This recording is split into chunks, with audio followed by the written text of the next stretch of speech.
All right, never mind then. My statement is not backed by data, but I swear, if we were there at the time, it seemed like everyone was ripping packs.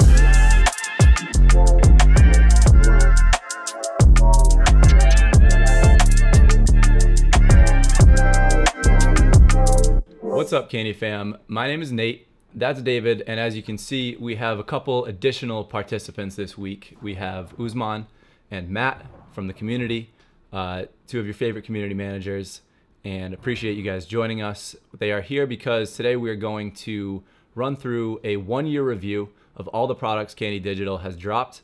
The Lou Gehrig product was the very first drop last July, 13 months ago. So we are here and appreciate you guys being here for the first time. How you guys doing? Doing good, feeling good, excited to join for the first time. Been a big watcher, fan of you guys and your work for a while. Just excited. Yeah, and over here, I mean, it's first off, it's surreal that it's been 1 year, just zoomed on by quick, but it's an honor to be here with one of the best run shows in the entire space, Talkin Candy. So thanks for having us. Thank you. Appreciate the high praise. We're just here to have a good time, as we say every week. But yeah, appreciate you guys taking the time to be here and hoping to get some additional insight, maybe some things that we don't know. David and I certainly have our perspective as collectors, but you guys have additional insight. So I thought that we would just quickly start with a quick background on where you guys were when you joined Candy. Like, where was Candy in their timeline? What were you doing before? And just what was that moment in time where you decided to join the Candy Digital team? I don't know if Usman wants to start. Sure, yeah, happy to start. So I started right when I believe a week after was my official start after the Lou Gehrig Genesis drop happened. I was still in the Discord and reasonable, we'll call him Matt. I don't know. We'll play with the wording there a bit. But yeah, when Matt was there and he was actually at Candy before me.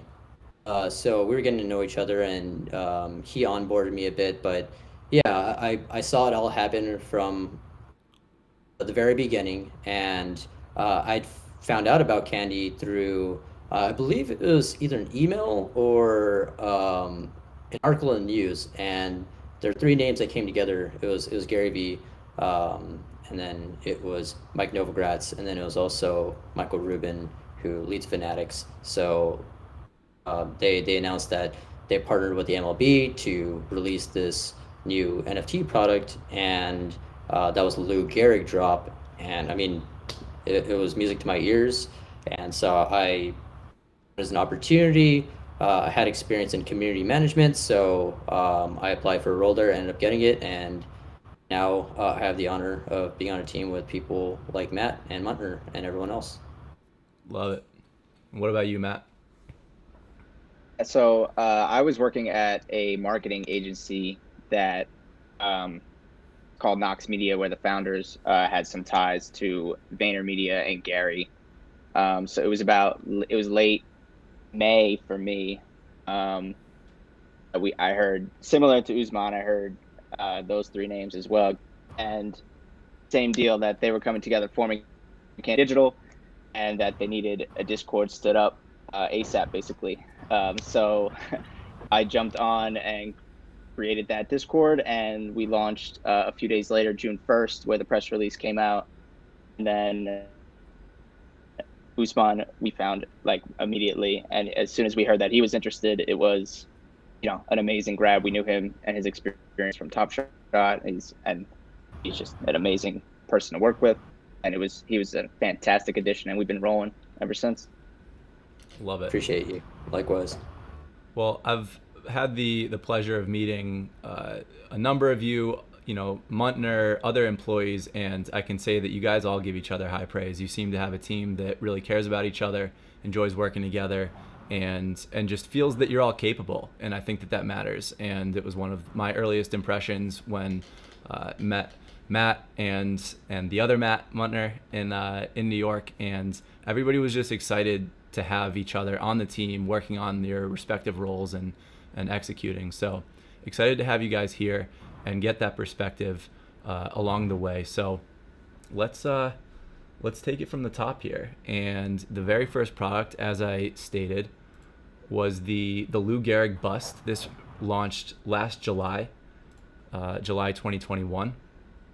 And there were 100 of these, and currently there are only 4 listed. One of them's for 50 ETH, one of them's for 15 ETH, and the other 2 are reasonable, borderline reasonable, depending on how much money you have to spend. They're both around. I'll be the judge of that. Yeah. Yeah. Yes, you can be.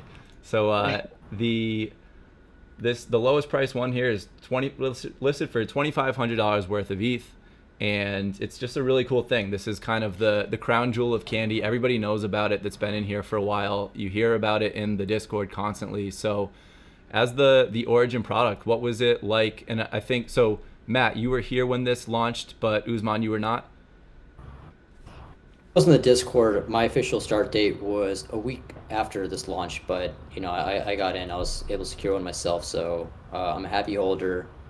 Part of the Lou Club, and they call it the Lou Lounge, but I'll have to get that in the Discord someday. The OG Genesis product, this one just absolutely spoke to me. Gives me chills every time I listen to the speech and the story behind it. It's absolutely incredible, and as you all know, the proceeds, all of them went to ALS Foundation, so really, really special, and will always be the Genesis product at Candy.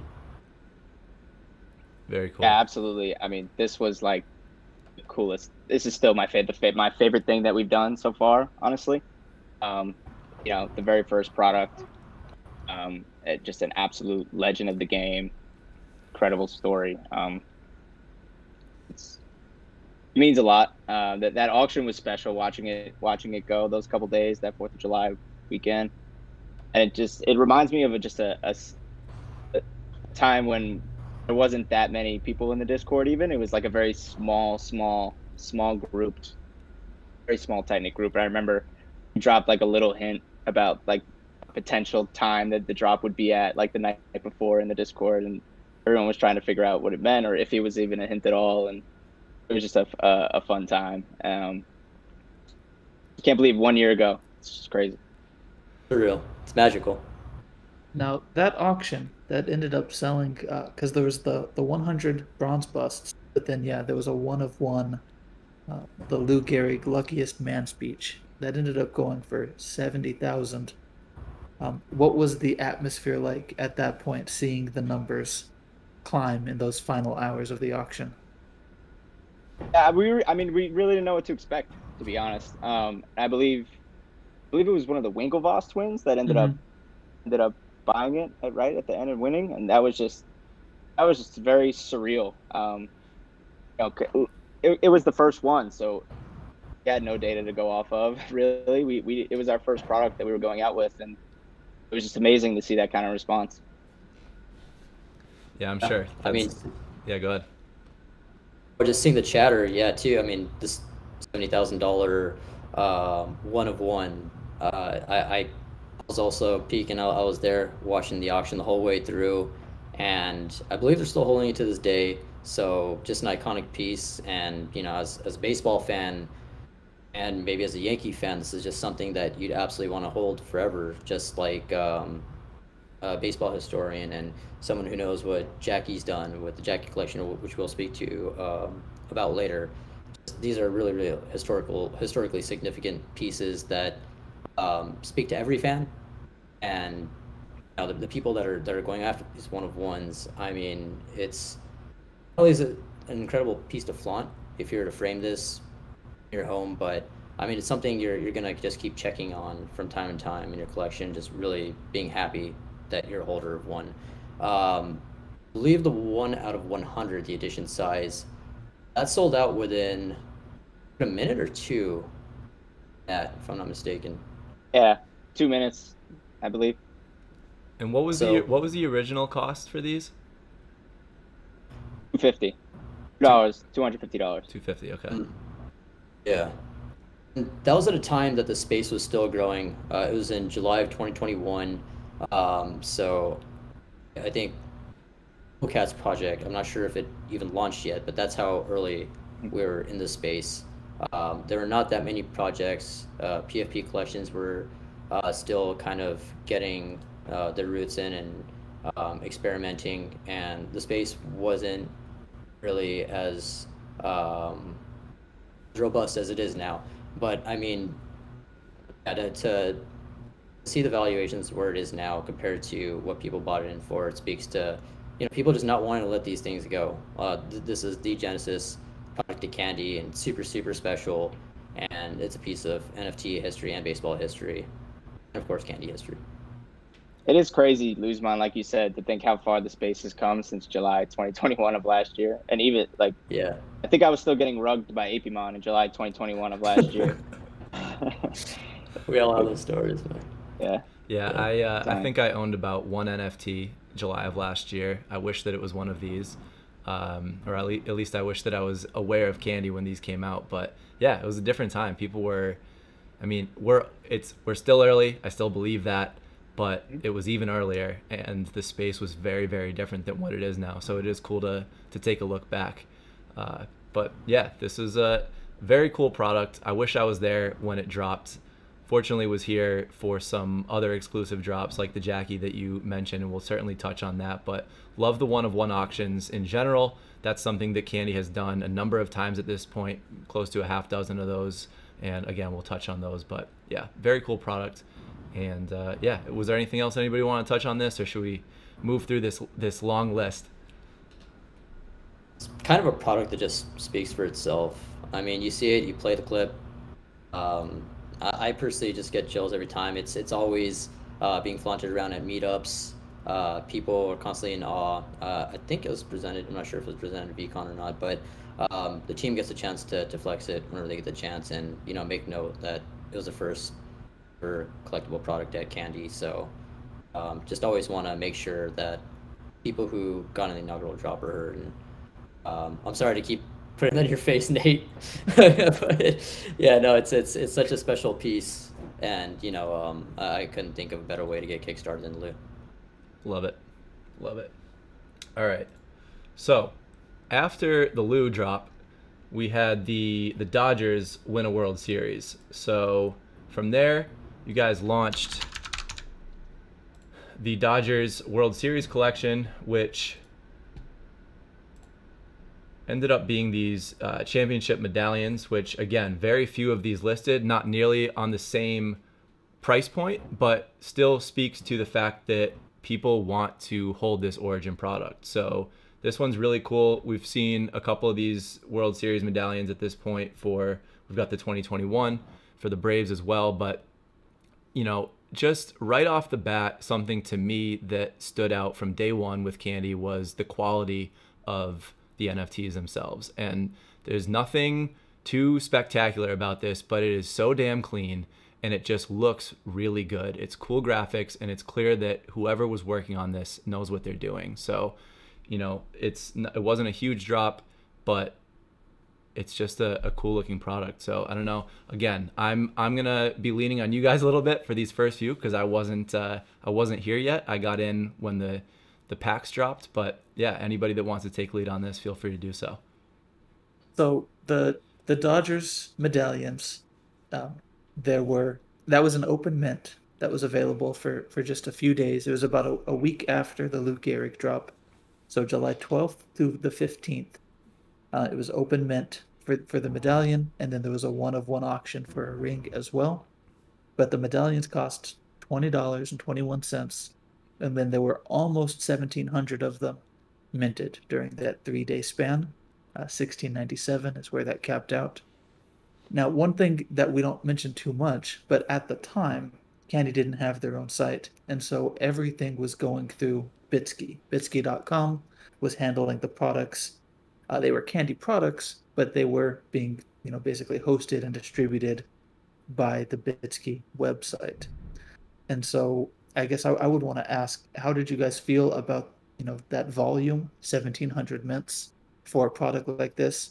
And how did you feel about, the coordination and going through Bitsky to release these NFTs on Ethereum rather than the blockchain we use now? Yeah, I mean, freaking Dodger fans. I was egging them on to get to 2020 to commemorate the year, but no, it was for our second ever collection, I think it was huge. We didn't have our own primary platform. We were just getting our legs in, so we didn't have the largest community at the time. And to get to where it ended up going, I think that number is phenomenal.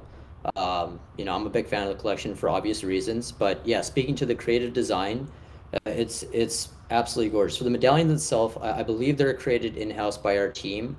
For the ring, Matt, I'm not sure if you wanna speak to the audience on who that was designed by, because it's pretty cool. Yeah, the one of one championship Dodgers ring that was auctioned off was designed by Artifact.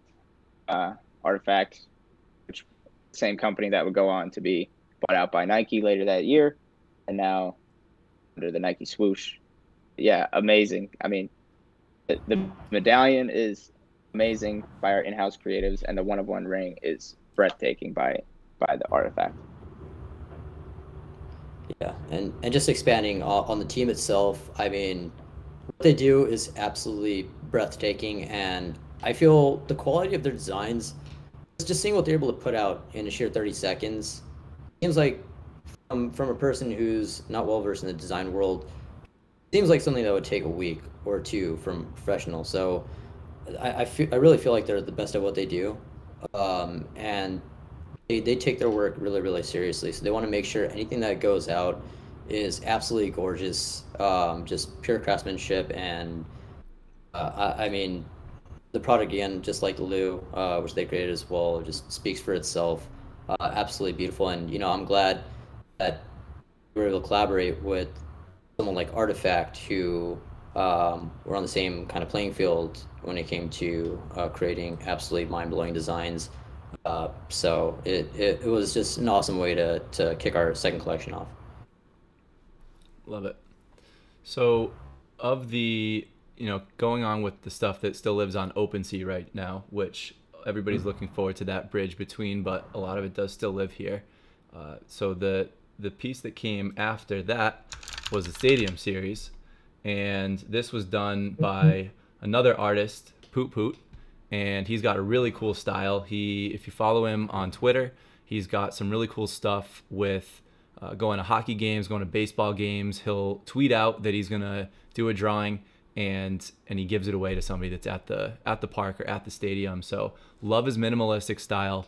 Love that he was chosen for this. What was it like working with him? What was that relationship like? And you know, what was the impetus for creating this collection in particular?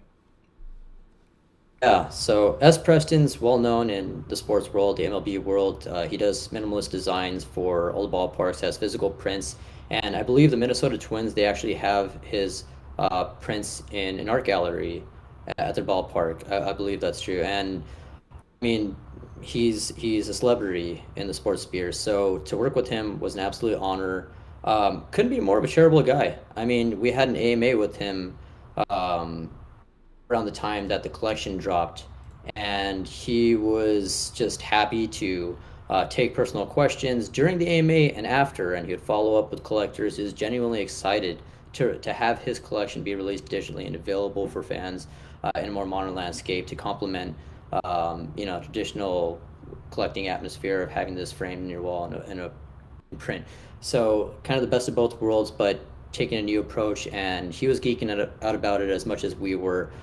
Still is to this day. He still pops in from time to time. Actually, I don't believe he knew that there was a Stadium Series channel until recently. So he'd found that out, and you may see some posts from him in the past 2 weeks, just hanging out with collectors, because that is such a fantastic sub community in the Candy server. We've got diehard fans collecting these, and we've got them rocking them as PFPs, which is really, really cool. I mean, this collection just hits differently. It's absolutely gorgeous. Shout out to my 310 Dodgers, that Wax Pack Legends Candy Suite member. He gifted to me, that I'll cherish for forever. Area code around my area, so that's something that speaks to me. But yeah, I mean, candy collectors who are OGs, they know a lot of chasers of complete sets are ones that are stacking multiples of theirs, or just collecting pieces that speak to them, and it's awesome to see. Yeah, I'll add one thing. Out Poot Poot. The When we had our Stadium Chaser challenge, Poot Poot also sent. So the reward was an NFT of a Stadium Chaser. Also, Poot Poot sent physical Stadium Chasers to all of those winners as well, which was just an extremely nice gesture. Yeah, I see. Can you pull one up, Nate? Yeah. You want a specific one? The chaser. No, just Oh, any chaser. are the chasers on OpenSea as well? Yes. Because yeah, that's the one where it rotates through all 30 parks, kind of in quick succession. One thing that kind of upset me about the Stadium Chaser is that unless you were there from week one, you missed out. Because even buying them after the fact, you could have a full set, but unless you were the original purchaser of all 30 stadiums, you couldn't. You couldn't complete that set. There we Not go. truly. Because yeah, I got involved just a few weeks after the Stadium Series began, when Oracle Park name got pulled up. But yeah, this is the chaser there, cycling through all the parks, all the designs. I should have just pulled that up from the start there, huh? We've come a long way since. I mean, yeah, that was a stress point for myself and Matt at the time of the drop. We were pushing for more inclusion, just with the cards were dealt at the time. But glad to see us make progression and open up access for a wider audience. Yeah, it doesn't help for the original collectors, so I understand that. I do have Fenway. Had to get my hands on one. Had to get the one that mattered the most to me. So love the artwork. Love what these look like and the design of them. Again, just super clean. Just it's a really nice design. It looks sharp. It's very similar to the 2021 Icon baseball cards, and it's just a really cool look. But yeah, I have one. I have it printed on a canvas. I haven't put it up yet because I'm lazy and I have too much to do. So I need to do that and fill this space over my shoulder. But I love these. I think they're really cool, and I think that there's a lot of opportunity for Candy to continue building out utility for specific fan bases, and the opportunity for what Candy can build on the team level, on the ballpark level. I've got visions of Candy clubs at each stadium, exclusive access to suites and things of that nature, and I think that these can play a big role in that, and that's why I'm sitting on my Fenway. So make it happen, boys. Make it happen. Yeah, definitely a lot of great suggestions to go off of, and I know Scott mentioned in an earlier AMA this year about future utilities, so excited to see what that looks like. Absolutely.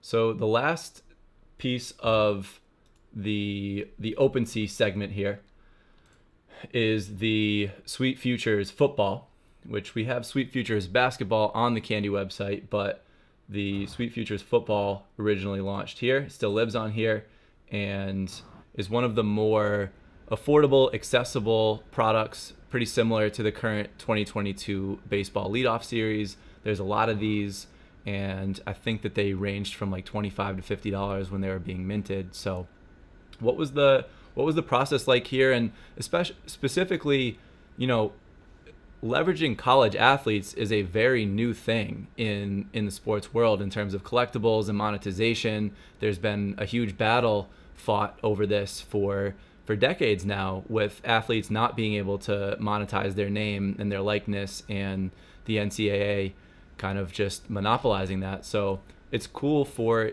Candy to be on the forefront of turning this into something that people can collect and have it kind of be like the Bowman of baseball cards. So what was it like being part of this project and this product launch? This was very unique. Like you said, this was a very new time. NIL laws only changed, I believe, in 2020 or 2019, a couple years ago, but not very long ago, in the very recent past. So this opportunity didn't even exist a few years ago. And it's just, I thought it was a real interesting take on what this can be in college football. And just speaking to these athletes specifically, it was way for them to create a stream of revenue for themselves. And that's what these NIL partnerships help do. Like you'd mentioned, is the first time that they were able to really earn based on their performance, similar to pro athletes, because that's what they are. They're playing at one of the highest levels, college sports, D1. I mean, that's insanely difficult, and they put in the work day in, day out. I mean, I see in a college athlete schedule, I think it's like, 14 to 16 hours of rigorous work, and to not feel rewarded, or to barely be scraping by in some cases. Um, this just creates an additional outlet that should have been made several years ago or since inception, and I'm glad to see it finally being done. So to speak to the collectible itself, I mean, it's kind of cool being one of the first, and the first for all these athletes to do this. And I personally always say, or I said since the beginning, that these give me Blade Runner vibes, just the collectible itself. They also kind of look like sealed action figure boxes in a way, but the design itself is just so unique. It's really, really cool. And we have a really passionate Sweet Features football community, ones that have collected the whole set, or ones that have collected once from a specific school.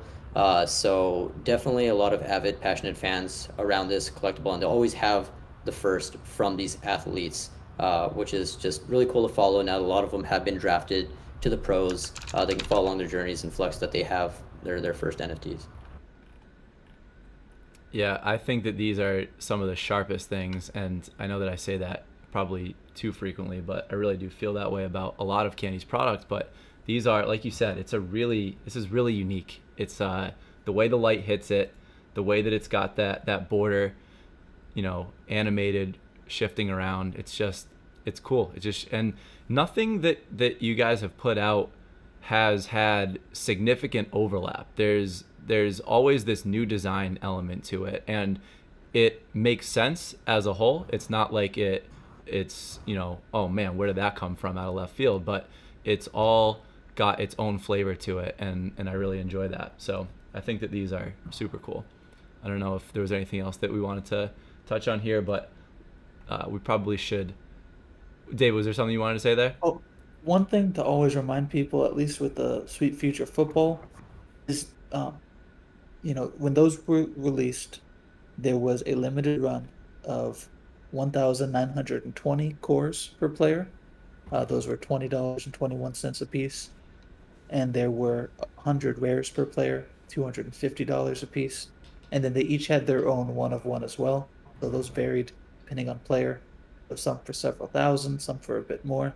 It depended on the player pretty heavily. But that was one of the rare cases where the amount of cores wasn't an open mint. It was a set number, and it was set fairly high at the 1920 mark. And so a great many of them have sold out, but there are a handful of players that are still available. Their 1920 run didn't sell out last year. And so because of the way kind of Bitski is set up to showcase products, it's kind of lost in the shuffle. So unless you go out and find it, you might not know it's there. And so if you want a $20 entry point for one of the earlier Candy products, this is it. That's a great call, David. And by the way, a lot of the frustrations back then was the price of gas. So oftentimes people buy a core and it would actually cost double the amount that they purchased. And I remember, poor guy, we had Curtis, who was an absolute MVP. He would be getting harassed, and just people frustrated at why they were getting charged like $50 for what was $20.21 at the time for a core. But yeah, the times have changed, and I believe you can get that for around cost at retail. One additional note is thing I found really cool is that actual dorm mates, Desmond Ritter was QB, and then Drake London, who got drafted to the Falcons, a wide receiver. They were dorm mates and got drafted together. So cool. That's a little sweet touch on Sweet Futures and a little fun fact of the day. Love it. All right, so that is everything that's on OpenSea. everything we've talked about so far lives on OpenSea, and all of that product came out July through October of 2021. And that leads us right up to what many consider the meat and potatoes of Candy Digital, which is MLB.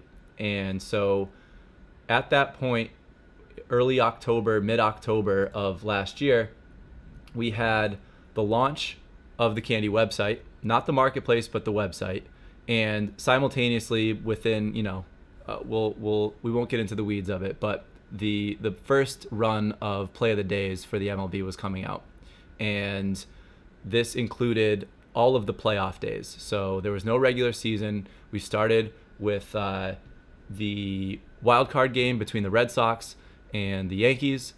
Aaron Judge was thrown out going home. I loved every second of it. I have one of those. But yeah, this was the origin of MLB product, and what we had was just the best play selected by the MLB each day, and creating that moment to commemorate it. And so, to those that weren't in the playoffs, to those teams that weren't in the playoffs, not quite as enjoyable, but for a lot of us, there's some really cool plays. I was actually at this game with my dad, so it's just a really cool thing to own and have in my collection. So what was it like, having this product start with the MLB, something that, obviously you guys felt the excitement from the user base in terms of product launch on this sport as opposed to some of the others. Yes, there was other baseball stuff, but this was at a little bit more scale. So I don't know if either one of you want to jump in and give some context on this one. Sure. So I'll just touch really quickly. I mean, launching the website and just the Candy platform was just a massive lift in and of itself. Like you said, we started on Bitsky, distributing products through their platform, and just having our own in-house on the Palm chain versus ETH instead now. So there's no gas fees, exactly what we were just talking about with Sweet Futures Football. So there's no extra fees to buy things. Was a huge win for us, and just a great start. Can't believe that's now 9 months ago. Wow. But yes, launching with Play of the Day was an amazing start. It was the playoffs. Everyone was about the playoffs in general, and then we also had these dropping, which were our first video highlight NFTs, really, right? Versus, yes, we had the stadiums, we had the Lou, we had the Dodgers, and then Sweet Futures Football. But these were, live highlights from the night before. The thing also very cool that it's from literally the night before in the playoffs. So the whole process to turn that around in such a quick time was just all very new and very, very fun to work out. And I'm so glad to see how far we've come from there. I mean, I believe they're the first officially licensed MLB NFTs that include video, which is pretty slick. I mean, highlight of the game. So, just releasing this, it's what I'd seen people requesting in the collectible sports space for some time, being able to collect plays from almost instantly after a game was played, and getting the best highlight that day or of that game. So it continues to be one of the most popular series at Candy. We see a lot of traction. We see comments that say Play of the Day for a certain highlight when Judge gets his 100th bomb of the year, or whatever else happens. There's a lot of chatter around it, a lot of conversation, and we've come a long way. This was the inaugural design, super slick, and as you know, we'll probably touch on later, the 2022 design is absolutely incredible as well, and takes the existing design but spruces it up with team colors, logos, and everything. So we had those first Play of the Days drop in October, but then at the end of October was when things got real, and the original packs were set to drop of the 2021 All-Stars. So it was the 81 All-Stars that had played in the MLB, but then we also had the prospect pack drop, the uncut diamonds, and what we had there was one prospect from each team, so a total of 30 players. And these dropped at the end of last October, and they sold for $50 a pop, and they sold very quickly, very, very quickly. So quickly that Candy decided to throttle the amount that was allowed per transaction. On day one, you could get 10. On day two, it was one at a time. You were able to get a few. Some people got more than others. And then by day three, with the prospect packs, you were only allowed to buy a single pack. So the demand was super high, and we certainly felt that on the back end when the marketplace opened, and we will definitely get to that in a little bit. But what was this? I mean, this must have been a really crazy time where this was something that was like, okay, now we're getting started. We have launched a lot of cool product. We've had some big ticket items, some one of ones, and we've rolled out some of these open mint play of the days that have done well, that people are responding well to, but this was the main event that people were waiting for. So what was it like? I mean, this is when I got involved, and it was on the same, as you guys. I saw that Gary V, Mike, and Michael, like what a trio to get behind. Had already been following those guys on different levels. So what was it like to be at Candy at this time when this product was ready to launch? It's exciting. It was really exciting. So we'd been kind of teasing the Discord a bit. We said that something big was coming, and we've been stirring up a little hype storm there. And when it happened, when we were ready to launch the news, I mean, we're really, letting people run with their imaginations, but we're finally happy to get that out. Say that we're doing packs.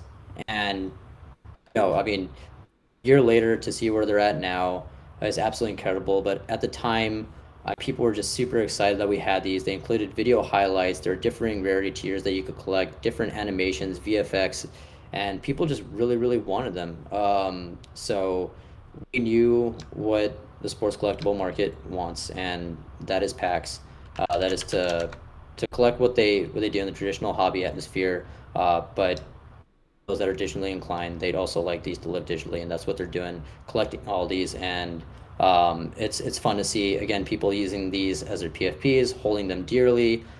These will always be the Genesis packs at Candy, but there's just something so special about these, and we kicked it off in a big way with them being all-stars and uncut diamonds, the best of the best. So they're as premium as it gets. Absolutely gorgeous designs. The team put a lot of creative effort into these, and a year later, I think they're still some of the most coveted products out there in the sports market.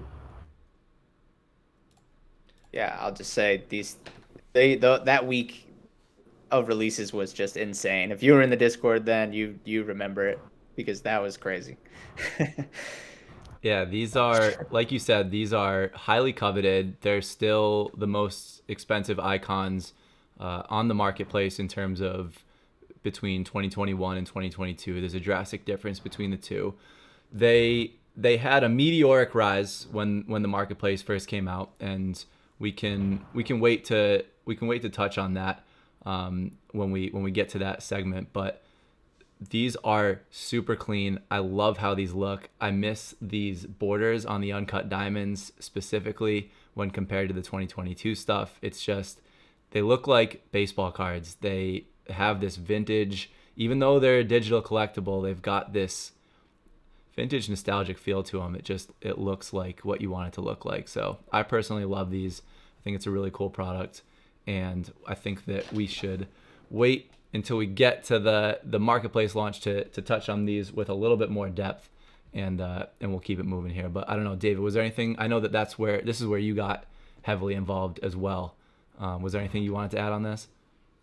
I mean, as you said, there was so much demand at the beginning. They had to quickly throttle and change how many could be purchased.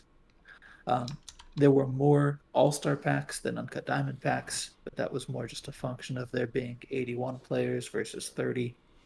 It's similar mint counts.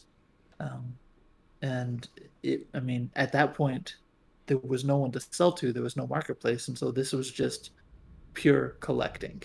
It was pure buying packs, ripping packs, and ownership without any, presumption of value.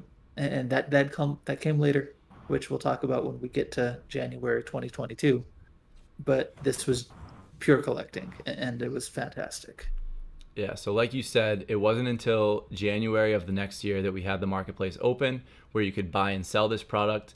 And in the meantime, we had two other product drops. And the first one was the Braves World Series.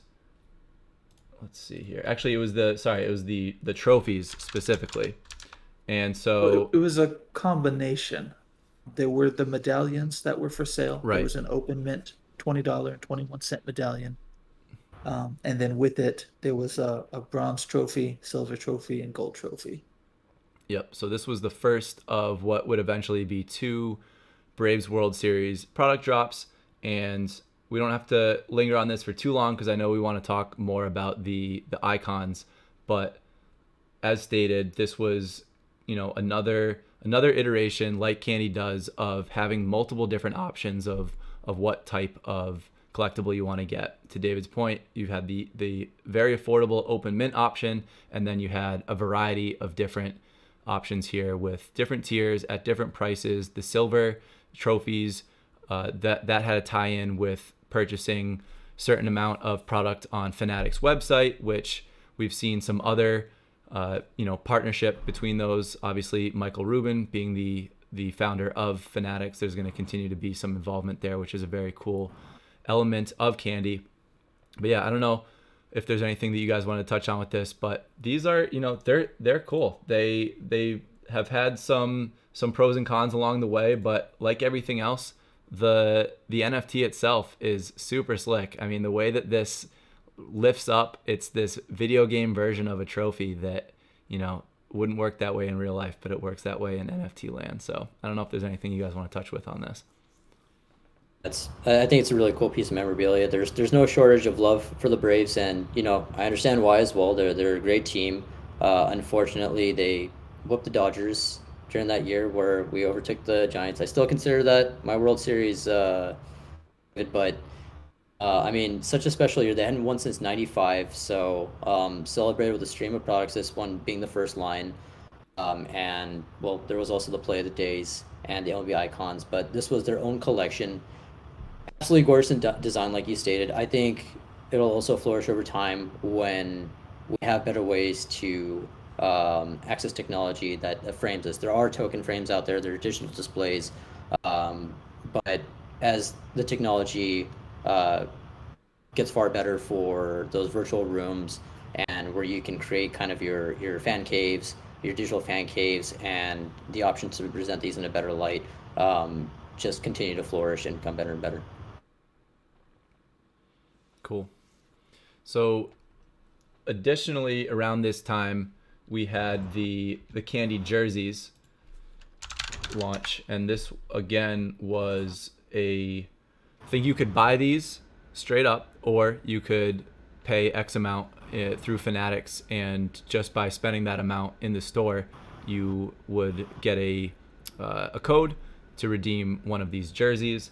And there's been a lot of, so for reference, there has been stated that there will be some type of burn event that is tied to these, where you'll be able to choose between holding your jersey or burning it for a new NFT. This has not happened yet. I know that there's a lot of people that have hoped that it was going to happen a little bit sooner. This is a little bit of a pain point. There's no two ways about it. It's still a very cool NFT.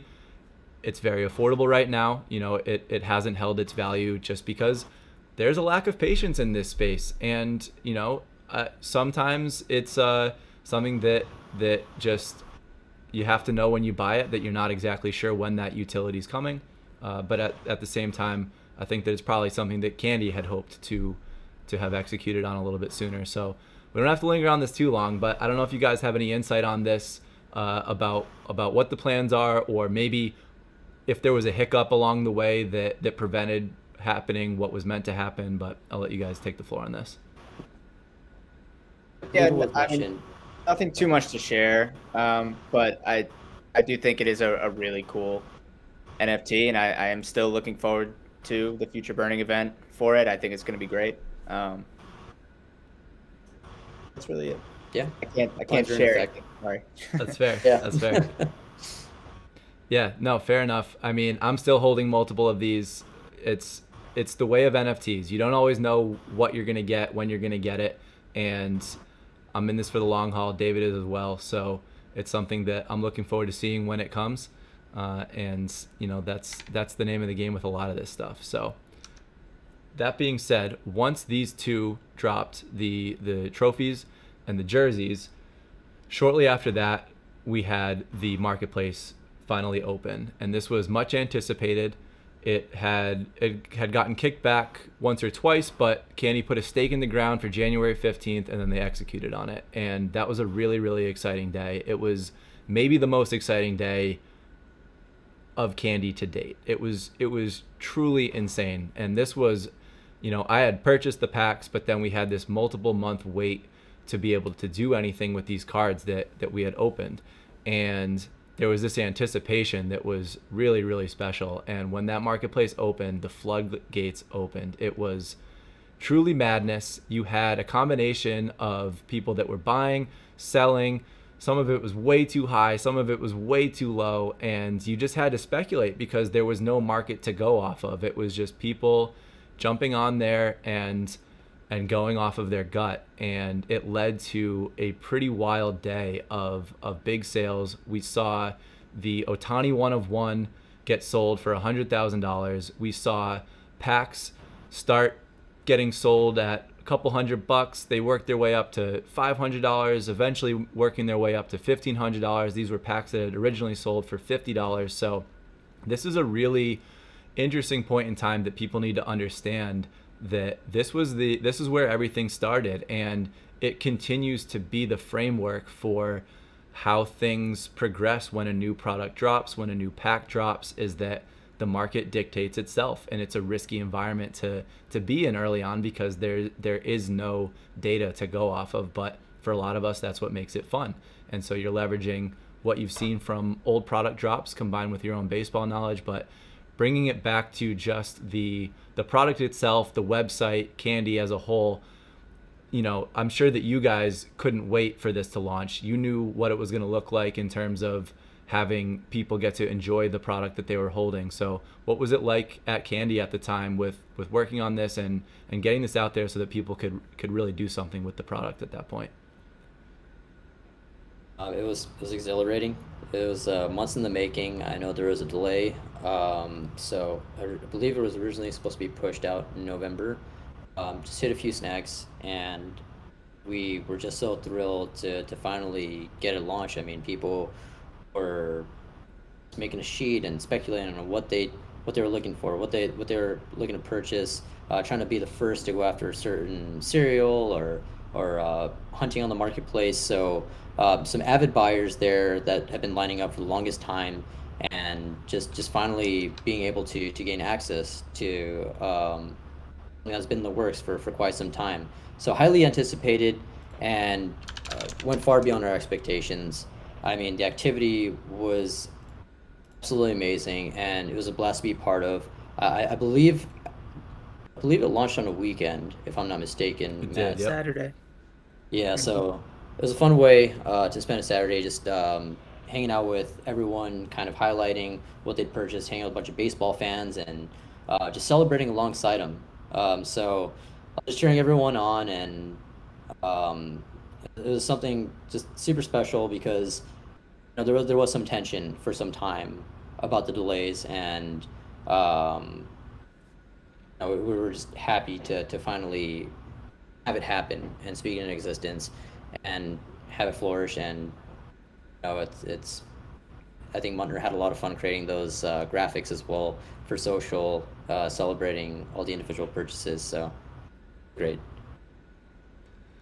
Yeah, I'll just add just an extremely fun time, like Usman said, long awaited. Was really happy to get it out there and just provide that other side of collecting that I feel like a lot of people were looking for. People had been spending months, I feel like, mapping out, okay, I pulled these 4 guys from my favorite team, and now I need these other 5, however many they needed from their favorite team. They wanted them all, so they were mapping out everyone that they needed to buy. So it was just a very fun time, and I feel like the marketplace opening I don't know if you guys remember, but wasn't there like a lot of packs sealed until the marketplace was opened, I believe? And then though I believe a lot of people started ripping right around then. I Uh, think a majority had already been ripped. I think okay. there was maybe like a small percentage difference, but by that point we already had Willagoon's website on Serial Chaser Right. to see Okay. the packer percentage, and I think we were already above 75%, Okay. and it climbed a bit, but it wasn't a huge jump because most of us ripped immediately. I held out a whole week until the first week of November, but most people, it was the last week of October already ripping into them. Okay, cool. All right, never mind then. My statement is only not backed by data, but I swear, if we were there at the time, it seemed like everyone was ripping packs. I think that there was, while maybe in terms of percentages there were a lot that had already been ripped. It was definitely part of the Discord community, which I mean that was, again, it was one of the most fun times on the Discord to date, and there was a lot of pack ripping. There were a lot of us that had withheld some of those packs. I was fortunate enough to get 15 of the original packs, and I left 5 of them sealed.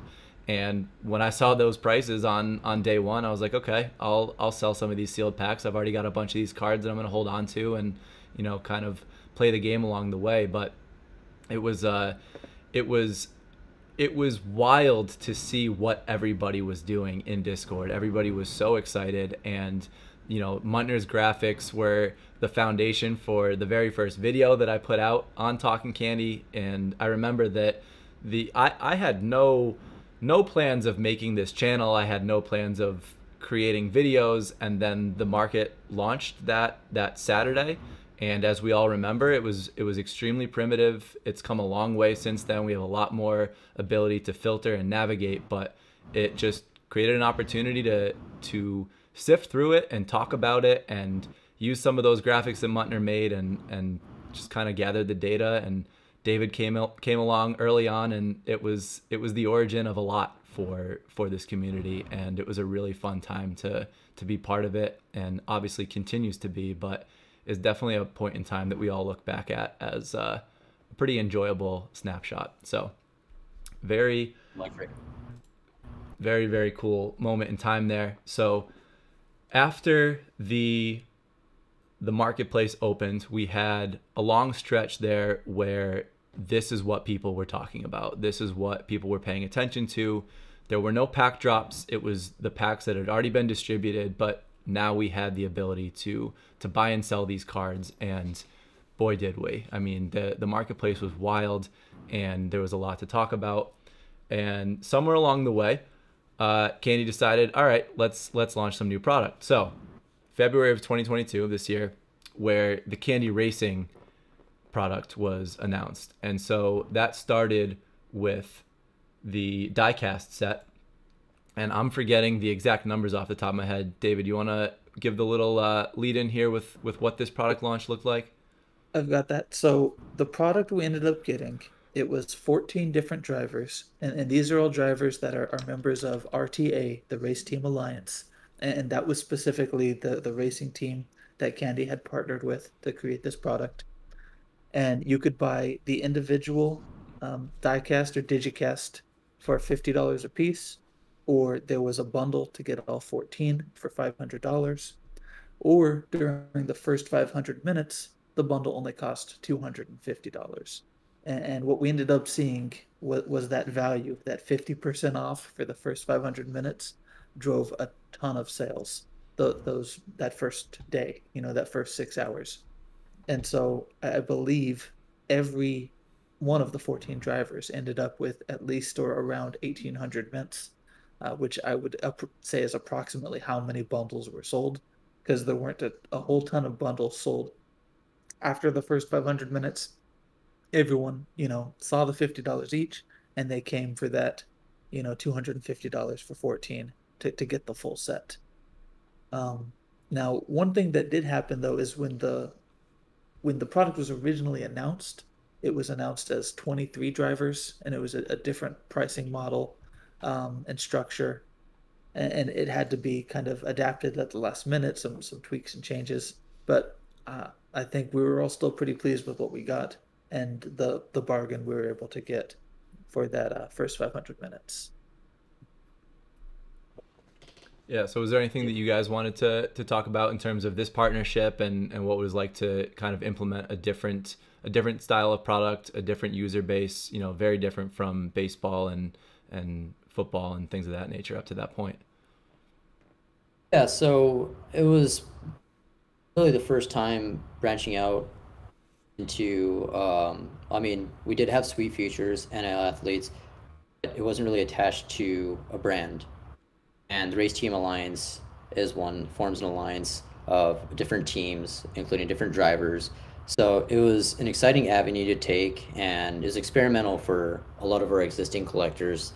They were interested in trying something new after there hadn't been a Sweet Futures drop for a while, for instance, outside of baseball. So I think it gained a lot of traction. We'd already seen some collectors even getting their own packets of new favorite teams because of it, going to races. So the payoff was there in fandom as well, on top of them, you know, collecting their favorite drivers and tuning into races. But I think it was really special. The creative design that went into this was immense. I mean, our team had been working on this, scrapping blueprints, creating new frameworks, and just constantly trying to perfect this. And you could see it pay off. I mean, it's absolutely breathtaking. They even went to actual NASCAR races in order to really immerse themselves into the environment so they could just get it down right. The sounds, the design, just everything about the product just really hits. So it was an exciting time. I know there's a lot of holders in chat, and now that we've released a string of news with our Richard Petty collection announced, I believe there's things like challenges, burning, among others that were announced in a recent blog. We're excited for what the future holds for the entire racing collection. Very cool. Yeah, I mean, it's a very elaborate NFT. You know, you can see it playing over and over again. That it's clearly a lot of work went into this. It's no joke, and that was definitely the first thing that I noticed when I took a look at these, is that, you know, it continues to make me excited for what we're going to keep seeing with new product drops and just the innovation that Candy's going to bring to the table in terms of the level of these collectibles and the visual element of that. So, and then the second piece of, or around that time, the second piece in terms of the product drops around racing was the Kyle Larson 2021 championship. And this came along with a 1-of-1 auction, I believe. And so this was another one where you had the open mint on the medallions, you can see here. And so anybody that wanted one of these could grab one. Again, similar to the Dodgers pennant or the Dodgers medallion, just that rotating element to it. And then you also had the rare limited mint 250 of the Kyle Larson car, and just kind of on this floating piece of asphalt, which is really cool. So, you know, it's probably same kind of conversation as what we just had, but I don't know if there's anything additional you guys want to add to this in terms of Kyle Larson specifically. I'll just reiterate on one point that Usman mentioned before around how our creative team really takes the time and the work to go, you know, to the actual races and really digest the culture that exists there, the sights, the sounds, fans, and all of that. And I feel like it really came through with this particular piece that you're highlighting right here. I think it's beautiful. Agreed. Very cool NFTs, and a little something for everybody, no matter what you're a fan of. So Candy continues to prove that they're gonna have multiple different avenues that they're creating NFTs for, and I enjoy that, even if it's not something that I have particular interest in. I like the thought of new user base coming in and new people bringing new energy to it. We've seen that with a lot of different things at this point. So shortly following the Candy Racing drops in February of this year, we had the Sweet Futures basketball drops in March of this year. So that again came in the form of a multitude of different styles of drops. We had open mint cores, we had limited edition rares and epics, and we also had a 1-of-1 auction for each of the 8 players that were selected to be part of the Candy Sweet Futures squad. I believe all 8 of these guys just got drafted at different points in the draft last week. And so again, a very cool product.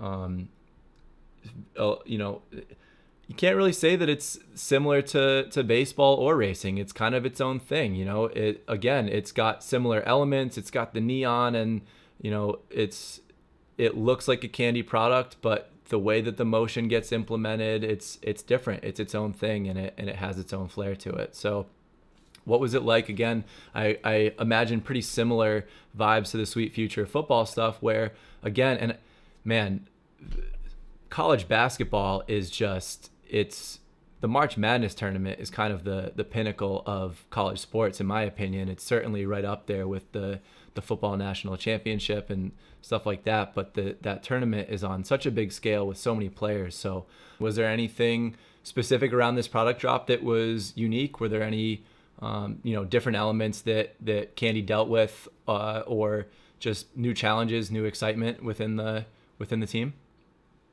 Yeah, I mean, they're just going for a completely new design, new process, not trying to replicate what they did before with the previous collection, and trying to bring extra flavor. So something that's in essence with the sport itself.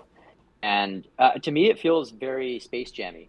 I think we had a lot of comments around that. And me, as a Space Jam super fan, I believe I watched the movie 7 times as a kid, seeing all the different the colors, its vibrancy around these NFTs. They're absolutely beautiful. The creative process, again, they went all out. They really want to perfect it. And although they don't create a video highlight, it feels kind of like a video highlight. The motion in this is absolutely spectacular. It's constantly moving, and there's just a lot going on. So I absolutely love these. And we're looking at Chet Holmgren, who has been making some noise in the summer league. Number 2 pick, incredible player. So there's a lot of stars. Every single one of the players got drafted, which we're super happy about. And I believe a lot of them are projected to be stars in the league. So a lot of excitement around that, and collecting their basically pre-rookie NFTs. That's one thing, Nate, you were kind of adjacent to, is that stars in college basketball, like name recognition, is just a much more significant factor for basketball as compared to other college sports. You might know which college football teams are good, but you're not going to necessarily know who the star left tackle is, or something like that. You'll know that, Ohio's got a good team, but you're not going to have that same name recognition. But you've got 5 starters on a basketball team. It just narrows that focus, and it allows the players selected for the basketball drop to have much more of an opportunity to be recognized and have their moment. Yeah, that's a great point. They're also not wearing helmets, which is helpful. So lets people see their faces. Yeah, it's very, very cool. Very cool. Yeah. And I will say, we were able to secure schools on many of the players, which we weren't able to do with Sweet Futures football, unfortunately. But it was really nice to see. So you see Chet, he has his Gonzaga there. It just adds to the flavor. And, it also adds a charm for those that don't have it. You can kind of see the history being made with some of the rights. And eventually we'll get there where it's a more seamless process. But it's one of the most beautiful collectibles out there, I think, and always be Chet Holmgren's first NFT. So yeah, like you said, I mean, David's 100% right. Like you said, name recognition is everything, especially in basketball. He's just going to be. We'll see if he can join like the group of players who go by one name. He'll just go by Chet. Mm-hmm. Yeah, for sure.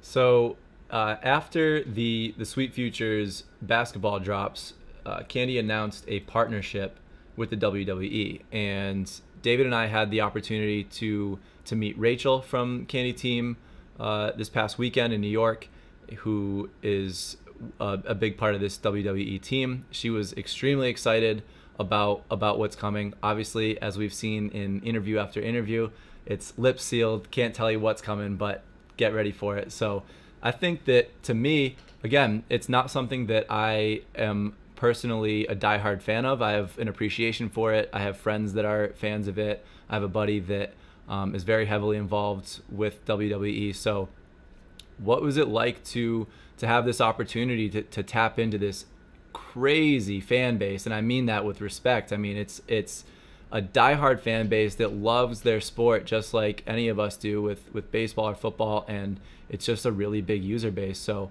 I can't wait to see what these look like. Similar to baseball, you've got the ability to go and do throwback stuff with the vintage legends and things like that. So I don't know if either of you guys are fans of WWE on a personal level, but are you guys looking forward to this? Is there a lot of buzz on the Candy team about what's coming with this? I see Matt nodding his head. I'll let you take the lead on this one. We are stoked about this. I know I am, especially personally. I was a fan of WWE growing up, so I cannot wait to launch these and see what our creative team does with these stars, these sports entertainment stars. It's what they do on a weekly basis is incredible, honestly, and it's just, I cannot wait to see this come to life. It's super exciting. Yeah, they're always hosting meetings about any creative ideas that they can form around this collection that's never been done before, and they're geeking out. I can't really reveal any alpha, but they're just constantly excited about this whole process, and it'll be being pushed out soon. So, what's to come there? Also, shout out Rachel. She's great. She is. Yeah. We had a really nice time talking to her. She had a lot of good energy and clearly passionate about what she does. So we won't linger on this. There's not much to talk about, but we will certainly be talking about it when it comes out. Looking forward to seeing more of that. So following the announcement of that partnership, we shifted back into a string of MLB drops. And so the first of which wasn't exactly a drop, but it was a chaser. And I think that it's a significant enough chaser that it deserves its own conversation. And so at the end of March, anybody that was holding a full set of either the 2021 All-Star icons, the 81 of those, or the 30 of the prospect icons, there were two separate chasers that were being awarded. So at most you could get one of each.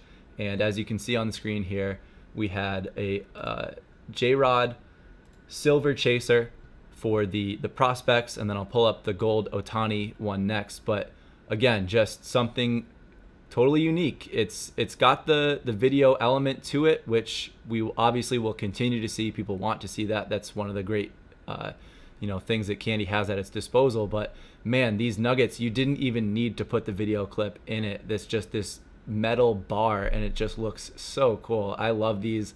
I didn't complete either of the collections. David did both of the collections, but I have since purchased one of these J-Rod chasers because I just had to have a little piece of it. So what was this process like? I mean, people were really looking forward to these, and just a little shout out to Candy. These video clips originally were going to be the same videos from the players' cards. People weren't thrilled about that, and in about 24 hours, Candy had changed it. And it's not the first time that we've not the only time we've seen that happen, that agility. So what was this process like, dropping these and seeing people's reactions to the agility of Candy on that? Yeah, I mean, creative team, again, they want to make every experience unique, and for 2021 set, that's just extremely special. Like I said, just an absolutely avid fan base, collecting and investing a lot of time and money to the set. So they really wanted to do right by it, and I really couldn't have ever expected anything like this. It just kind of came out of left field for me. So the first time I saw it was nearing when it was actually going out, and my mind was just absolutely blown away. My jaw was dropping on the floor. I wouldn't be able to grasp like the idea of something like this going out, and that tends to how it is when I see what the creative team is constantly dishing out. But to highlight two of the best players in baseball, an emerging rookie who's already one of the best players in the league, and the 2021 MVP, what many call the modern Babe Ruth of the era. I mean, you can't go wrong with either as chasers for completing either set. Just super, super beautiful, and congrats on securing one yourself, Nate. That's awesome. David, was there anything that you wanted to add to this? Because you're somebody that you are one of the elite club that has both of these by collecting them. I mean, the only thing to add is they're in my collection. They're gonna stay there, and I know a lot of people are in the same camp as me, and there are a lot of people who sold their collection itself and kept the chasers. I'm just keeping everything for now, and we'll see where things fall. I still believe, because we saw that January spike in value, and we've seen the gentle decline since. And as early as we are, you know, these are just amazing collectibles to have, and you just gotta let it ride, see where things end up. Following the chaser, we had opening day, and this was just a cool little trinket. These got airdropped. Not a whole lot to talk about here, and honestly, I'm forgetting off the top of my head. Was this based on how early you got involved with Candy? Is that what led to this? This was the holders of the Stadium Series that we touched on earlier. Right. And so if you purchased and were still holding any one of the stadiums in your Bitsky wallet, and if the email associated with that Bitsky wallet was the same email you used on the Candy website, then you were airdropped one of those collectible pins. They did give a form for people who had their Stadium Series in a different wallet, so they could deal with those cases manually. But for most people, same email, and it was for the Stadium Series holders. Cool. Yeah, unless you guys have anything specific that you want to state on this, in the interest of time, we can move to the play of the days. Was there anything you wanted to add, or are you good? Nothing specific. Just cool. Very happy to get something out for Stadium Series holders. They're some of the best community members we have, so they deserve it. Yeah. These are cool. I love all the rotating medallion style. It's just a nice clean NFT. So after I guess pretty much simultaneous with the opening day pin, we had opening day. Baseball started, and that meant a new run of play of the days. So the 2022 play of the days stemmed from that, and we have now had one every single day for the season so far, and we've had a variety of different things. We've had everything from hitters pitching to walk-off home runs to strikeout records, milestone home runs. We had Juan Soto's 100th dinger, lots of different stuff. And to a lot of people, this is the pinnacle product for Candy. And so this is something that's really cool, where you never know what it's going to be until the next day. And it creates this buzz in the Discord about what's it going to be. It should be this. It should be that. Sometimes people are happy. Sometimes they're disappointed. That's just the nature of the beast. But at the end of the season, we're going to be left with somewhere around 185 of these regular season play of the days. And then we're going to shift into another batch of the playoffs. And I just don't know if we've ever seen anything like this in collectibles before. We are going to have this snapshot of a baseball season that, when it's all said and done, you're going to be able to have every single one of these if you want one. And it's just a really cool concept when you take a step back from the minutia of one individual day and recognize that this is a real-time documentation of the 2022 baseball season. And I think that the future process of this, and having this continue to be taking these snapshots through the years, is just a really cool element of NFT collectibles that you just can't do with physical baseball cards. So, and as Usman stated earlier, these got a facelift from the original design from the 2021 playoff ones. We've added some color here in addition to the original black design. It's still the same shape, it's still the same cadence, but just has a little more flair to it. And we've seen plenty of Ohtani play of the days. So yeah, I mean, is there anything from your guys' perspective in terms of the excitement of what it's like to just be really documenting this season one day at a time? We'll say the team is obsessed with the play of the day as well. There's a whole channel dedicated to it, and they're always speculating what it'll be. So similar to how everyone's buzzing about it on Twitter and Discord, they're also curious what the next play of the day will be. And we also tested our first avenue, putting a challenge around them for the All-Star games. So anyone who holds players selected to the 2022 All-Star game, there'll be a challenge around that, and they'll get an All-Star play of the day that'll never be sold at retail. So super sweet perk, and kind of our test run into challenges for play of the days, which add an extra layer of gamification. But on their own, they're super sweet to collect. I'm gonna just wrap it up because I know we're tight on time, but there was a fan on Twitter named Aaron Borland. I believe he actually saw himself in the play of the day at Target Field, and he was able to red marker and circle around where he was, and I just thought that was one of the coolest things out there. So if you're at a game, you're kind of looking for yourself in selected highlight that you might see yourself appear in, depending on if your team got chosen the following day. And I'm not sure if you saw yourself, Nate, in the Christian Vasquez walk-off, but I mean, I think it's pretty cool to be able to go through like Where's Waldo and potentially find yourself in these clips as well. Definitely. Yeah, it's a very cool concept. It's very cool that any given day you could be at it. I think that a lot of us are hoping that when we go to a game that we're there for the play of the day at that point. So I love these. I love the design of them. And again, it feels like candy, but it's got its own thing going for it. So these are great. These launch every day at noon Eastern. So keep an eye out for those. But following the launch of the 2022 Play of the Days, we got the 2022 packs. And so these packs have come out they're done now.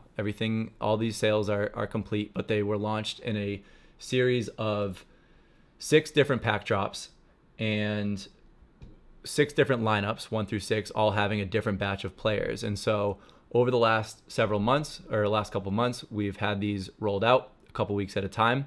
They went through a couple different iterations of what they were going to look like in terms of volume, and we've seen some packs get vaulted. At this point, we've got lineups 1 and 2 completely distributed, which David and I have talked about at length, so we don't have to get too into this. We've got a slightly less amount on the rest of the packs, but again, we are at a point now where we have this all-inclusive, any relevant player in the MLB now has a card. We're not just limited to the All-Stars that we had in the 2021 packs. So if you have a team that you want to just specifically collect, you can get the majority of the relevant players on that team. And it's become a much more accessible price point for a lot of people that weren't necessarily able to get in if they missed the original 21 packs. This is something that a lot of people can enjoy, and I think that that's one of the great pieces about it, is that you can put together a really cool collection and it's not going to break the bank. So what was it like to make that transition from what you had seen with the success of the 2021 stuff, and then kind of putting a new stamp on the 2022? There's some similarities to it, but there's obviously some differences. We've got the dynamic stats, we've got some different assets in there. So what are some of your guys' favorite elements of the 2022 icons? You mentioned a couple of them. I mean, the dynamic stats, I think, are an amazing evolution in what feels like, the next set of trading cards, or the future of trading cards, right? Like, can't do that in physical. I think you tweeted that when that happened. I love that. That was great. But yeah, I mean, also you mentioned one of my other favorite parts as well. The volume of players that are on each team. I can collect a ton of my Mets, have them and roll forward. And I think, also having that volume of players also opens the door for a ton of interesting, challenge opportunities down the line, or gamification opportunities down the line. And it's just an exciting start for 2022. Yeah, and for me, I'll echo dynamic stats is my personal favorite aspect about these collectibles, but also the inclusion of Clayton Kershaw and other fan favorite Dodgers that weren't able to previously collect as icons. Just, I mean, as baseball collectors, I feel like a lot of us are completionists, like to chase our team sets, and we like to get those in uniform. So they gave you the opportunity to do that, and I think having this expanded collection really allows that capability. So it's been fun seeing people flex their team sets and being given the opportunity to do that. Definitely. I think it's provided a lot of us an opportunity to, collect more and, do a rainbow or complete your team, or, have an epic of your favorite player. It's just, again, the price point is different. It's higher volume, and that's it allows you to have a little more leeway in there with how you want to go about collecting, which has been really fun. So the 2022 cards are all in the marketplace at this point. All the packs, or at least the initial run of pack drops, have been launched. There are still a fair number of vaulted packs that we will see at some point in the future. I won't waste any of our time by asking you for alpha on that. We will just move right past it. But yeah, so following the 2022 packs, in the middle of that, kind of at the beginning of that, we had the Jackie Robinson series, or the Jackie Robinson collection, get announced and launched. And again, in the true to form with what Candy does, it came out in a variety of different styles with what these products look like. You can see the Jackie Robinson baseball, the signed baseball. This was the open mint variation of the drop. We also saw a limited edition 100 mint run of the silver bust, which looks like this. And so these sold out in a matter of seconds. There were only 100 of these. This was very similar to the Lou Gehrig drop. So these sold out instantly and have continued to hold a high premium on the marketplace. But the coolest part of this was that our friend Jeff Rathgaber went in and won the 1-of-1 auction here. And this ended up going for $50,000. And this was a really cool night. He was in the Discord. He had already become kind of an integrated member of the community. David and I had made the connection and done an interview with him about his extensive collection. But again, just cool execution on Candy's part to give everybody a taste that wanted a taste. The 100 was really hard to come by. If you missed out on that, there was the baseball. And then obviously this auction it's in a different tier of collector, but something that even those of us that couldn't afford to buy it, it was a moment in time that represented what is so cool about Candy. And Jeff was kind enough to share that with a lot of us. So yeah, I don't know if this is probably similar conversation to some of the other products we've talked about, but Jackie Robinson's a legend, and I think that this struck a chord with a lot of people. Yeah, I mean, just like Lou Gehrig, they're both legends. Richard Petty, they speak for themselves for those that are knowledgeable about their sport. But then Jackie himself, his impact goes far beyond sports. I mean, he broke the color barrier. He went through men's hurdles, just trying to play baseball and be accepted. So super special piece. I mean, his numbers retired across the league, and to see Jeff, who's so special to us in the community, win this. There was another amazing Kenny sweep member that was in the running as well. Seeing that race, it was honestly one of coolest, if not the most memorable nights in my entire history being at Candy. I mean, it was so special, and seeing people also capture the bids too when it was at 42,000. People were so excited. I mean, it was fun. It was fun, and it was a race. And I remember, I think Jeff saying he had to go to dinner, but he didn't want to miss it. I'm not sure what the exact conversation was, but he held his ground, and he was bidding, and ultimately when he won, I just know it was a rush of love, an emoji war, and it was such an epic moment. So big congratulations to him. And holders of the collection. Such a sentimental set and piece of history for anyone that has one in the collection. Agreed. I'll add just really quick, just an absolute historic piece. I love the signed baseball touch on it as well. I feel like that's a really great touch. Another memorabilia piece that I would love to see us do more moving forward personally. I agree. I love this baseball. I love the way the light kicks off the glass that it's encased in. I mean, it's just attention to detail. This stuff just is really, really clean. And this is a really cool collection. And I didn't miss this one. I may have missed Lou, but I got my silver bust this time around. So that's one of my personal prized possessions in my collection. So in the interest of time, just shortly after that, we saw the second Braves 2021 drop. Probably have a similar conversation around that. Great team, great memorabilia, cool stuff. So we will just make reference to that in this moment, but we won't linger on it. So there are some additional limited edition 2021 Braves collectibles. And then shortly after that, in May of 2022, it was announced that Candy would be partnering with Getty Images. And probably don't have much to talk about on this because it hasn't materialized yet into any NFTs. But again, the conversation around lots of different partnerships, lots of different avenues, and this just has so much potential. Getty Images has a huge library of images that spans any number of subjects. So I don't know if there's any little nugget that you can give us about what you guys know that this is going to develop as.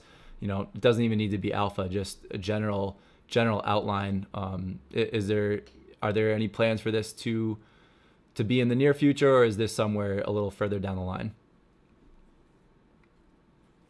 I would say I'm it's sure more of if we really have a, I'm not sure if we really know to say personally. Okay. I've heard of some nuggets of what it could look like, and it sounds extremely cool. But as far as a timeline, I do not have that for you. My question would be if the partnership with Getty Images is a two-way street.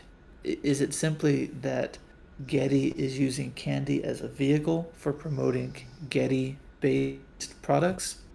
Or will Getty also become an asset that Candy can use because their library spans such enormous content?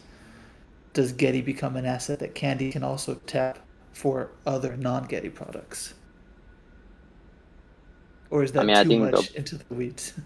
I think that's an idea that probably is formed around any partnership that we create. It's beneficial to both sides and creates avenues in exploring what we can out of each other. And I'm sure those conversations have been had, although I'm not 100% sure the juice of it is. But I mean, I could see that as an avenue being explored. Cool. So we will be patient on this one and see what comes from that. But following the announcement of the Getty Images partnership was around the time, also in May, that we saw a new style of baseball NFT, and this is something that David and I have talked a lot about on Talkin Candy in terms of our excitement about what this means to the connection to your common fan. And there are a lot of people that are fans of baseball that are not yet connected to this NFT space and that are not yet aware of digital collectibles. And so Candy has, and I kind of just lumped these together here, we've got season tickets for 8 different teams that are basically giving a free season ticket NFT of the season ticket that person owns for the actual baseball team. So that's one side of it. On the other side of it, we've got commemorative tickets that seem to be getting pumped out at a really high rate, an exciting rate. I thought that these were going to be more few and far between, but they seem to be happening a lot. We seem to see a couple of these a week at least, and they've been anything from commemorating milestones like Miguel Cabrera's 3,000th hit. We've seen statues get put up that are being commemorated. We've seen just individual players getting celebrated. We saw Corbin Burns, his 2021 Cy Young, get celebrated. So these were all nights that happened in the ballpark that were particularly relevant, and those teams launched these, again, free NFTs that were just a code was sent to the fans that were at that game that night that happened to check in digitally through the ballpark app. So to me, this is one of the most exciting things for Candy in terms of growing the user base, because it's a free NFT. It's people that are already going to baseball games. It's bridging that gap of, hey, we exist over here. This is something cool. So is that kind of the vibe at at Candy as a company that looking to integrate people in it's a different form of marketing. Let's give them a little taste and see what they do with it. Is that kind of the objective there?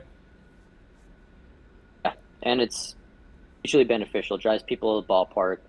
It gets our existing collectors in. When they hear that they're getting something free that actually has monetary value attached, I think that also that always helps. And I think one unique aspect of it is that it's personalized with their seat numbers, their sections, which is a really nice touch in itself. But just a keepsake piece of memorabilia, like you were getting a bobblehead or maybe a merch for attending. It's an exclusive that you can only get by going to that game. And as I personally am all for it. Like, I'll try to line up to be the first of however X amount of fans get in and are able to get a piece of memorabilia. But I like that it's extended towards anyone who simply scans their purchase ticket at the ballpark and gets something and activates them onto the Candy platform to really enjoy what we have, because I think we have a lot of really cool stuff, and we want to constantly drive in-game activations and, again, just get people to the ballpark.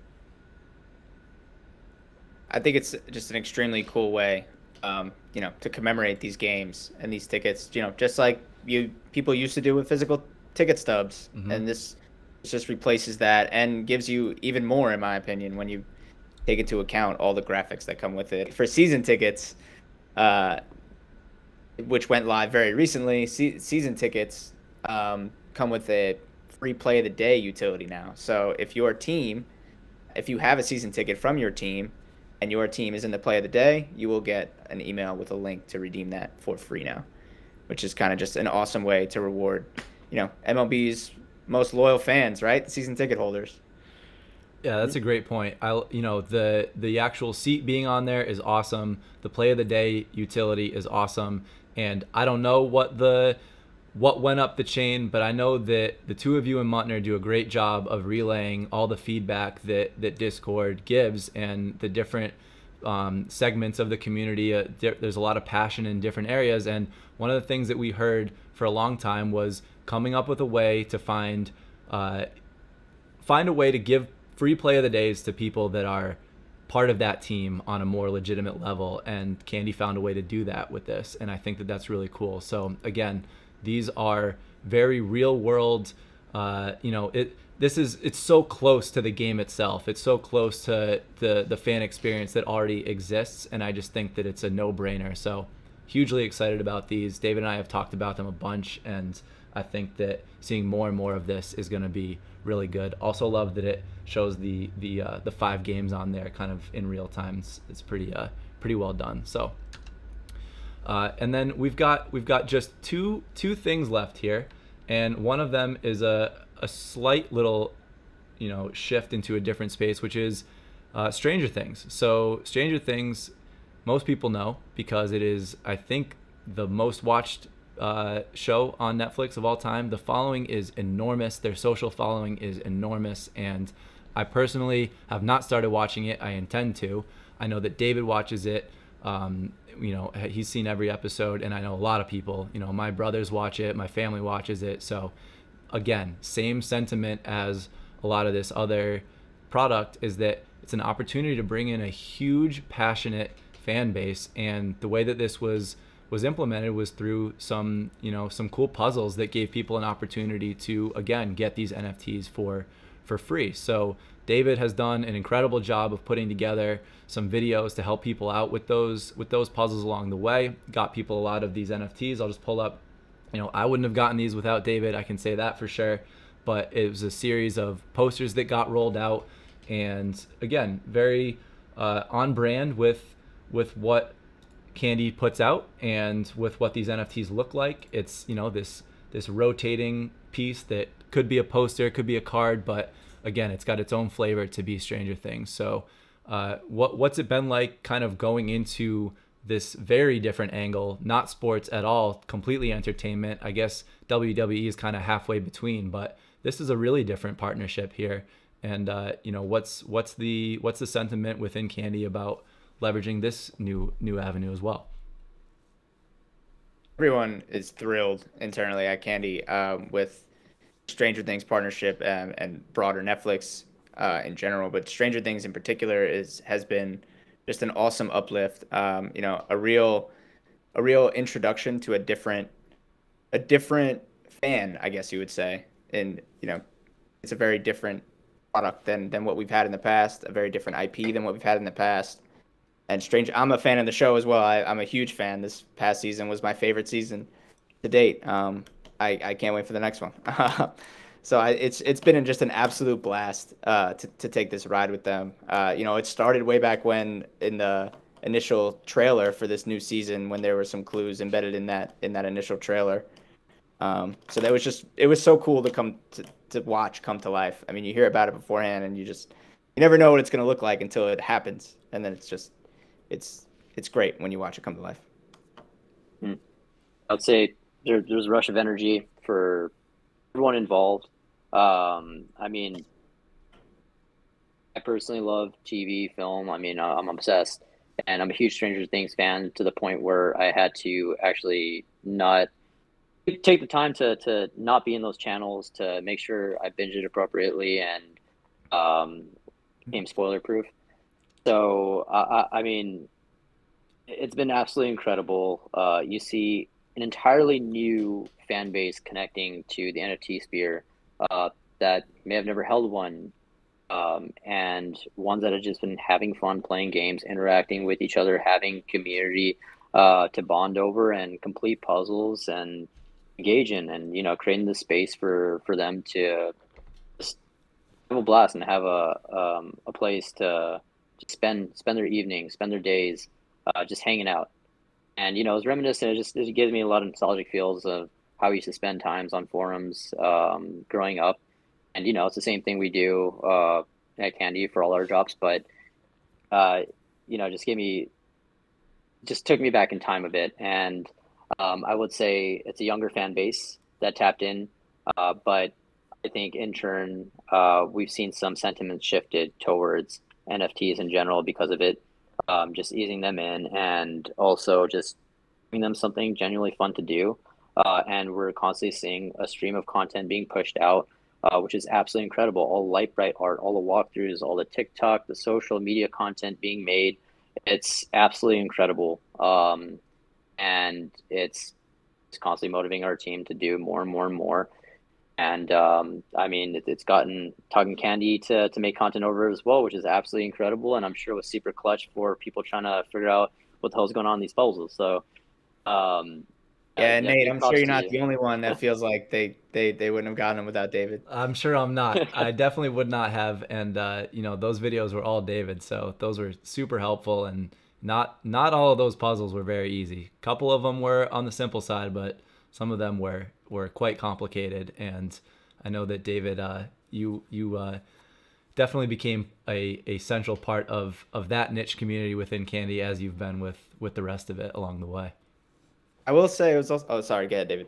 Oh, it's just because it was a lot of fun making those videos, but just the partnership as a whole, it just really kind of strengthens my resolve in Candy as a whole, because it's very indicative of what they've been doing the whole time. You know, a partnership with Major League Baseball, with Getty Images, with Race Team Alliance, with Netflix, you know, not just Stranger Things, but Netflix, you know, which could hopefully go in other directions as well.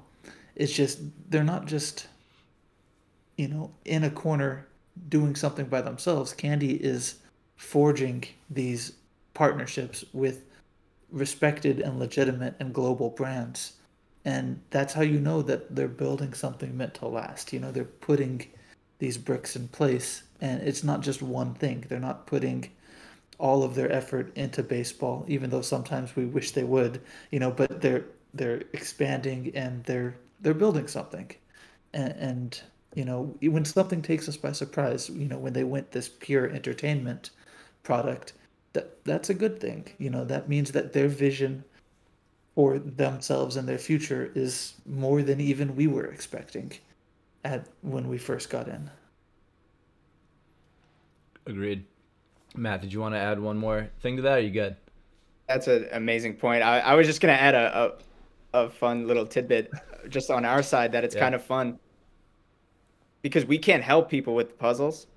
So like we can't really assist 90% of the time when you guys are like when you guys were asking questions during those things. It was just a fun time for us too, because we're like, I can't really help. Sorry. Not allowed to. Yeah. As much as I'd love to help, but yeah, it's funny. Basically just master class and trying to test our gift game and seeing how Mimi we could be, just avoid as many answers as possible. Just so deflect. Yeah. Yeah. How many office gifts can you go through? Yeah. That's awesome. Yeah. So looking forward to seeing more of this. We've got a upcoming drop actually in 2 days. By the time this video gets released, it'll be probably tomorrow. So, but yeah, July 14th will be the first drop within the Stranger Things collection that you can purchase. So keep an eye out for that. Already tweeted something out about that. So follow Talkin Candy NFT if you want some more information on that. I'm sure there will be more videos specific about that. And so more to come there. And that brings us home to the final piece here, which is Titans. And we don't officially have them yet, but they are hopefully within the next week. The teased date was July 18th. We haven't gotten definite confirmation on that yet. I won't ask you unless you want to give it, but we are all looking forward to this. This is something that has been in the making for a little while now, and it has given the user base something to spend their time on Candy a little bit more and be an active participant with their collection. In addition to that, we've seen some cool new data visualization get added to the collection, which is certainly helping and is useful down the wire here as we approach this. But yeah, this is something that we are all looking forward to. The red color looks really cool, and a lot of us are stacking players. So for those of you that don't know, this is going to be a ability to stack half a pile or 51 points worth of the player that you want to burn, and then another 49 points of any combination of random players. You'll have to reference some of our other videos. I'll link something, but it's a challenge here. It's a burning challenge. You got to stack what you want to get something even cooler of that player. And it's the first significant piece of gamification that we've seen Candy launch. And so I just, did you have something you wanted to add to that, David? Oh, no. I'm okay. good. Okay. But yeah, so, this has got to be something that's really exciting on the Candy team side of it. I'm sure that there is some very close to released information that you guys are excited for us all to see. But just in terms of on a surface level, and you can comment whatever you want, but just on the surface level of implementing gamification, what was the thought process there, and what is that vision for Candy as a whole with making these cards do more than just be collectibles? Yeah, I mean, that's kind of baked into our team's mind is have these digital assets, but what else can we do with them? And they're always trying to compound and expand on taking that existing asset and doing something with it. And that's what you're seeing with the Titan rarity burning challenges. It's creating something new from something that you have in your existing collection. So thought you were just collecting Leadoff Series icons, but little do you know that you can get entirely new rarity by burning a bunch of players in your collection and getting something slick that I personally believe has strong Stranger Things vibes. This is not a clue, by the way, so for some future puzzle. But yeah, just tracing back a bit and talking about future utility and future gamification. We have dedicated departments that are constantly thinking about this, strategizing, taking community feedback. I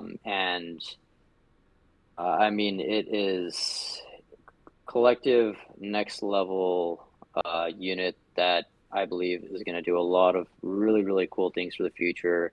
And this just kind of being a start. So absolutely excited for this. I think you've seen Muntner dropping tidbits about how excited he was, about him testing the process and how smoothly everything was going. So July 18th is the launch date. We got triple confirmation on that. Nice. So if for some reason that doesn't happen, well, we'll I don't know what to say, but yeah, there We'll play was Muntner or very, something. very strong competition. It's actually why Muntner couldn't be here. He's working on Titan. Yeah. He's not allowed out until it's finished. In the Titan room. Mm-hmm. Yeah.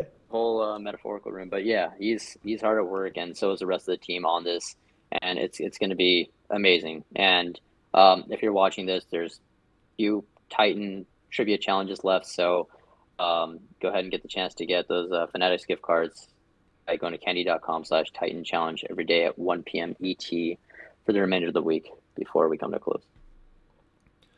Anything you want to add to that, Matt, before we wrap this up?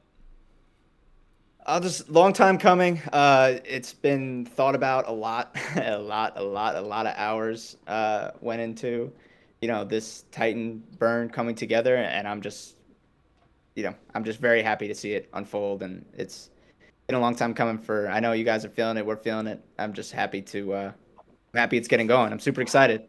Let it burn. Absolutely. Absolutely.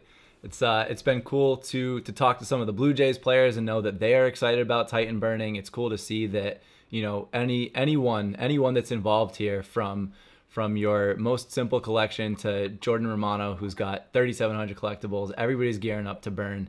It's going to be a lot of fun. And, we've got the confirmation now, July 18th, next Monday.